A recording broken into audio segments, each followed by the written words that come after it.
Bulletin లో breaking news చూస్తున్నాం. తెలంగాణలో బీజేపీ స్టేట్ చీఫ్ పదవిపై కొద్ది రోజులుగా సస్పెన్స్ నడుస్తోంది. నేతల మధ్య ఐక్యత లేకపోవడంతో పార్టీ హైకమాండ్ స్టేట్ చీఫ్ పదవి ఎవరికి ఇవ్వాలో తెలుసుకోలేకపోతోంది. ఇప్పటికే దేశవ్యాప్తంగా సభ్యత్వ నమోదు కొలిక్కి రావడంతో సంస్థాగత ఎన్నికలపై పార్టీ పెద్దలు కసరత్తు మొదలుపెట్టినట్టు తెలుస్తోంది. అయితే సంస్థాగత ఎన్నికల కసరత్తు డిసెంబర్ నెలాఖరు వరకు జరిగే ఛాన్స్ ఉంది. ఆ వెంటనే కొత్త ఏడాదిలో రాష్ట్రానికి కొత్త అధ్యక్షుడిని నియమిస్తారని పార్టీ నేతలు అంటున్నారు. అయితే ఈసారి రేసులో కనిపిస్తున్నప్పటికీ పదవి ఎవరికి దక్కుతుంది అనేది ఇప్పుడు ఆసక్తికరంగా మారింది.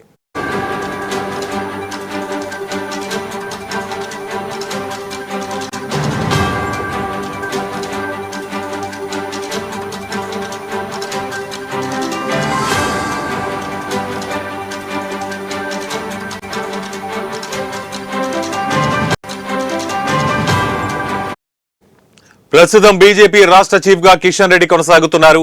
ఆయనకు కేంద్ర మంత్రి పదవి దక్కడంతో ఢిల్లీకే పరిమితమయ్యారు. రాష్ట్రానికి వస్తున్న పార్టీ నేతలకు ఎక్కువగా సమయం కేటాయించలేకపోతున్నారు. అందువల్ల పార్టీకి కొత్త అధ్యక్షుడిని నియమించాలని పార్టీ పెద్దలు డిసైడ్ అయ్యారు.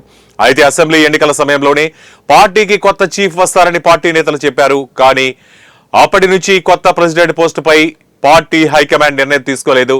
అయితే కిషన్ రెడ్డి పార్టీ చీఫ్ పదవి తీసుకున్నాక అసెంబ్లీ పార్లమెంట్ ఎన్నికల్లో బీజేపీ అనూహ్యంగా పుంజుకుంది.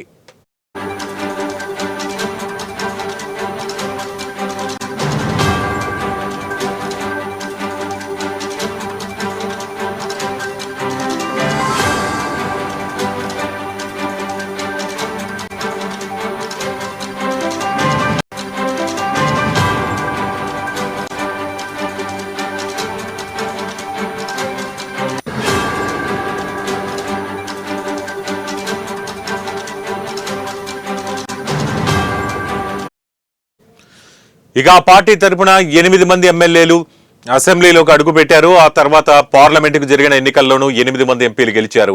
పార్టీకి 35 ఓటింగ్ శాతం మేర ఓట్లు పెరిగాయి. ఇలా ఒక్కసారిగా కమలం పార్టీ పుంజుకోవడం వెనక బండి సంజయ్ కూడా ఒక కారణమని పార్టీ పెద్దలు గుర్తించారట.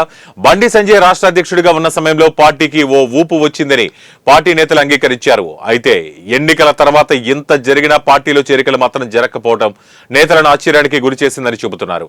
త్వరలోనే పార్టీకి కొత్త అధ్యక్షుడిని నియమిస్తారు. ఆ తర్వాత కొత్త ఏడాది నూతన ప్రెసిడెంట్ నియామకం ఉంటుందని పార్టీ హైకమాండ్ నుంచి సంకేతాలు వచ్చినట్టు తెలుస్తోంది. అయితే ఇవాళ బీజేపీ కేంద్ర కార్యాలయంలో కీలక సమావేశం జరగనుంది.